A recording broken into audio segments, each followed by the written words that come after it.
வணக்கம், வெல்கம். இது சிம்பிளி சமையல். நான் உங்கள் ரேகா. எல்லோரும் நலமுடன் இருக்க இறைவனை வேண்டுகிறேன். இன்றைக்கி நம்ம செய்ய போகிற ரெசிபி ஒரு இன்ஸ்டன்ட் சட்னி. ஒரே நிமிஷத்தில் சட்டுன்னு ஒரு சட்னி இம்மிடியேட்டாக வேணுமா, நீங்கள் இதை செஞ்சிடலாம்.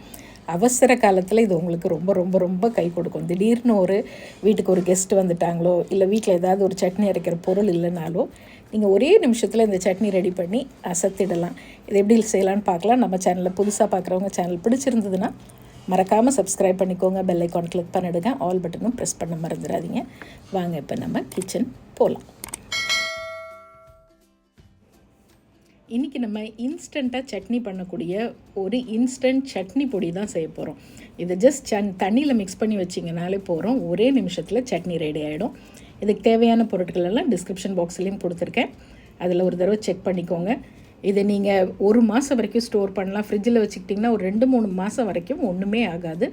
எப்போல்லாம் உங்களுக்கு எமர்ஜென்சியாக டக்குன்னு சட்னி பண்ணணுமோ, இந்த பொடியில் ஜஸ்ட் வாட்டரை மிக்ஸ் பண்ணிங்கன்னா உங்கள் சட்னி சூப்பராக ரெடி ஆகிடும். வேலைக்கு போகிற லேடிஸ் ஈவினிங் ரொம்ப டயர்டாக இருக்குது, அந்த மாதிரி சமயத்தில் இது உங்களுக்கு ரொம்பவே கை கொடுக்கும். பேச்சுலர்ஸ் அண்ட் பிகினர்ஸ் நீங்களும் ரெடி பண்ணி வச்சுக்கலாம். எனி டைம் 1 மினிட்டில் உங்கள் சட்னி ரெடி ஆகிடும். இது எப்படி செய்யலான்னு பார்க்கலாம். ஃபஸ்ட்டு இதுக்கு தேவையான பொருள் எல்லாம் இந்த மாதிரி கரெக்டாக எடுத்து வச்சுக்கோங்க. வானொலி நல்லா ஹீட் ஆனோன்னா அடிகனமான வானொலியாக இருக்கட்டும். இதில் நான் 200 கிராம், ஏற்கனவே இது வறுத்த வேர்க்கடலை தான், அதனால் வறுத்த வேர்க்கடலையே யூஸ் பண்ணுங்கள். அது ஒரு மிதமான தீயில் ஒரு 2 நிமிஷம் நல்லா இந்த மாதிரி ரோஸ்ட் பண்ணி எடுத்துக்கலாம். அதுக்கப்புறம் 150 கிராம் பொட்டுக்கடலை, பொரிக்கடலைன்னு சொல்லுவோம் இல்லையா, பொட்டுக்கடலை ஒரு 150 கிராம் எடுத்துக்குங்க. இதுவும் ஏற்கனவே ரோஸ்டட் தான், அதனால் நல்ல கொஞ்சம் அந்த மொறுமொறுப்பு தன்மைக்காக ஒரு 2 நிமிஷம் எல்லாத்தையும் மிதமான தீயில் நம்ம வறுத்துக்கிறோம். ஸோ இதை ரோஸ்ட் பண்ணி தனியாக எடுத்து வச்சுக்கோங்க. அதுக்கப்புறமா இது கொப்பரை தேங்காய். உங்களுக்கு இந்த கொப்பரை தேங்காய் கிடச்சிதுன்னா ஒரு 100 கிராம் சின்ன சின்ன பல்லாக கட் பண்ணி அதையும் மிதமான தீயில் ஒரு 2 நிமிஷம். சப்போஸ் அது இல்லை, ஃப்ரெஷ் தேங்காய் பூ தான் இருக்குது அப்படின்னா அதை கொஞ்சம் நல்லா அந்த ஈரத்தன்மை போகிற அளவுக்கு மிதமான தீ வச்சு நல்லா ரோஸ்ட் பண்ணிக்கணும். ஸோ அது ஒரு 2 நிமிஷம் வறுத்து எடுத்து வச்சிடலாம். இப்போ நல்லா உங்கள் கைப்பிடியில் ஒரு கைப்பிடி ஃப்ரெஷ் கருவேப்பிலை, இதுவும் நல்லா மொறுன்னு ரோஸ்ட் ஆகணும். அப்படி எடுத்திங்கன்னா கையில் எடுத்தால் பொடியாக உடையணும், அந்த அளவுக்கு இதையும் வறுத்துக்குங்க. இப்போ இது ஒரு 3/4 பதம் வறுபட்ட உடனே இதை ஃபுல்லாக சிம்மில் வச்சுடுங்க. சிம்மில் வச்சுட்டு இதில் ஒரு அரை இன்ச்சு கட்டி பெருங்காயம், ஏற்கனவே இது வறுத்த பெருங்காயங்கிறதுனால நான் அப்படியே போடுறேன்.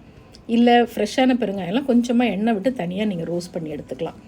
அப்புறம் உங்கள் காரத்துக்கு தகுந்த மாதிரி ஒரு 10லேருந்து 12 காஞ்ச மிளகாய். நான் இன்றைக்கி ஒரு 8 கார மிளகாயும் 4 காஷ்மீரி மிளகாயும் சேர்த்துருக்கேன். அரை டீஸ்பூன் சீரகம்.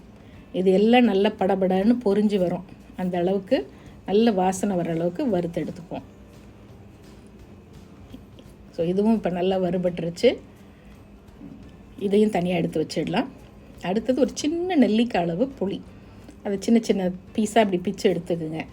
அதையும் மிதமான தீயில் வச்சு கொஞ்சம் ட்ரையாக, இது எதுக்கெல்லாம் இதெல்லாம் ரோஸ்ட் பண்ணுறோன்னா அந்த ஈரப்பசம் இல்லாமல் இருக்கிறதுக்காக தான். அது போச்சுன்னா நம்ம ரொம்ப நாள் அதை ஸ்டோரில் வைக்கலாம். ஒரு 6லேருந்து 8 பல் பூண்டு சாப்பிட மாட்டேன் அப்படிங்கிறவங்க பூண்டை மட்டும் அவாய்ட் பண்ணிக்கிங்க. மற்ற ஐட்டம் எல்லாம் வறுத்து எடுத்துக்கங்க. கடைசியில் 1.5 டீஸ்பூன் கல்லுப்பு, இதையும் லேசாக வறுத்து எடுத்துப்போம். இது எல்லாத்துலேயுமே கொஞ்சம் ஈரப்பசம் இருக்கும், அதுக்காக இப்போ எல்லாமே நம்ம வறுத்து எடுத்துட்டோம். அவ்வளோதான். இது நல்லா கொஞ்சம் ஆறிடட்டும். நல்லா ஒரு பிளேட்டில் கொட்டி நல்லா ஆற வச்சுடுங்க. ஆற வச்சுட்டு நம்ம மிக்சியில் போட்டு பொடி பண்ணிக்கலாம். ஆக்சுவலி இந்த பொடி சட்னி பொடி. இதை வச்சு ஒரு அருமையான ரைஸ் கூட செய்யலாம். ஸோ முதல்ல இன்றைக்கி நீங்கள் சட்னி பண்ணிக்கிங்க. அடுத்தது இதை வச்சு நம்ம எப்படி ஒரு கிளறின சாதம், ஒரு வெரைட்டி ரைஸ் செய்யலான்னு நான் காட்டுறேன். அவ்வளோதான். நம்ம பொடி நல்லா ஃபைனாக அரைச்சி வச்சாச்சு. உப்பு காரம்லாம் சரியாக இருக்கான்னு ஒரு சிட்டிக்கை போட்டு பார்த்துங்க. அரைச்ச பிறகும் கொஞ்சம் அந்த மிக்சியில் நம்ம அரைக்கிறதுனால கொஞ்சம் சூடு இருக்கும். மறுபடியும் அதை நல்லா ஆற வச்சுட்டு இந்த மாதிரி ஒரு ஏர் டைட் கிளாஸ் பாட்டில்லையோ இல்லை எவர் சில்வர், ஈரம் இல்லாமல் இருக்கணும், சுத்தமாக இருக்கணும், அதில் போட்டு ஸ்டோர் பண்ணி வச்சுக்கோங்க. எப்பெல்லாம் உங்களுக்கு சட்னி பண்ணணுமோ, திடீர்னு ஒரு கெஸ்ட்டே வந்துட்டாங்க, அப்போ என்ன பண்ணலாம், ஒரு 4 டேபிள் ஸ்பூன் எடுத்து போட்டு கொஞ்சம் வெதுப்பான தண்ணி ஒரு 100 ml நான் ஊற்றுறேன். உங்கள் திக்னஸ், உங்களுக்கு சட்னி எவ்வளோ திக்காக வேணுமோ அதுக்கேற்ற மாதிரி தண்ணி நீங்கள் அட்ஜஸ்ட் பண்ணிக்கிங்க. நல்லா கலந்து விட்டுருங்க. எல்லாமே நம்ம அதில் போட்டிருக்கோம். ஒரு 5 நிமிஷம் அப்படியே விட்டுடுங்க. இதுக்கு ஆக்சுவலி தாளிப்பு கூட தேவையில்லை. ஆனால் உங்களுக்கு சப்போஸ் ஒரு தாளிப்பு போட்டால் நல்லாயிருக்கும்னு தோணுச்சுன்னா ஆஸ் யூஷுவல் கடுகு, உளுத்தம்பருப்பு, கொஞ்சம் கருவேப்பிலை போட்டு ஒரு தாளிப்பும் போட்டு கொட்டிட்டிங்கன்னா ஃபஸ்ட் கிளாஸான chutney ready. So instant chutney பொடி செஞ்சு வச்சுக்கோங்க. கண்டிப்பாக பாருங்கள், அவசரம் ஆத்திரம்க்கு உங்களுக்கு உடனே கை கொடுக்கும். இட்லி, தோசை, பொங்கல், பஜ்ஜி, போண்டா, பணியாரம் எல்லாத்துக்கும் இந்த சட்னி ரொம்ப நல்லாயிருக்கும். நம்மளோட மில்லட் தோசை மாவும் வாங்கி இந்த சட்னியும் சேர்த்து வச்சு சாப்பிட்டு பாருங்கள், அட்டகாசமாக இருக்கும். டீட்டெயில்ஸ் எல்லாம் டிஸ்கிரிப்ஷன் பாக்ஸில் கொடுத்துருக்கேன். இன்னொரு ஃபேண்டாஸ்டிக் ரெசிபியோடு மறுபடியும் பார்ப்போம். இது சிம்பிளி சமையல். நான் உங்கள் ரேகா. தேங்க்ஸ் ஃபார் வாட்சிங். Take care. பை.